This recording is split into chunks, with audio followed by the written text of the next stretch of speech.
Okay, trying for this not to be a long, dried out podcast, but continuing part 3 of the video, or part 1, video 3.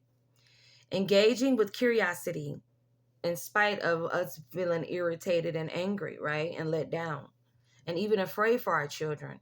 Because we don't know what this can bring. This can bring a lunatic into our house, into our workplace. These people can go too far. This person can go too far. I mean, check out these movies like Lifetime Network. And a lot of the family, men, boys, everybody need to sit down and watch Lifetime, because this is family network, along with other networks like Christian networks, and to really get insight on how to handle situations and how to call for help. A lot of times they have hotline numbers at the end. Engage with curiosity instead of making accusations. Ask questions. Seek understanding instead of blaming your teens. Use opportunities to teach them examples. Instead of saying, "I can't believe how foolish you are," say, "What led you to send the photo? What was so exciting about it?" Become their friend. Not so much that you're manipulating or tricking them in a wayish, but no, they really need to understand that you're the one. You're their number one. You're their day one. You're their main. So they're you. They're a replica of you. So, and then you might not want to experience or relive when you was acting up, when you was acting out.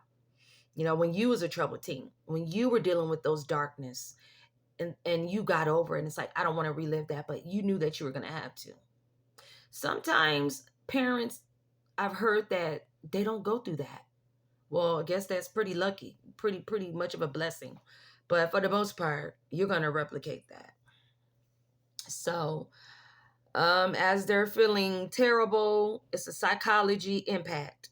In my degree, in my studies, I did not get to do anything I set out to do because of gatekeepers. I'm a victim of many gatekeepers. And just hoping and being aware, even putting it on record, that I hope I wasn't a gatekeeper to someone else.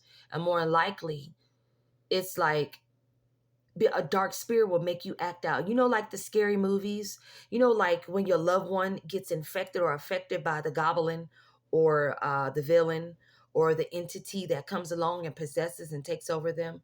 Well, you can't always save them at the end. Some movies you can. Well, that's pretty much reality, you know? And I pray and ask anybody that I've been a hindrance and a dark impact to, that I am so sorry, because that was not me. That person was not me.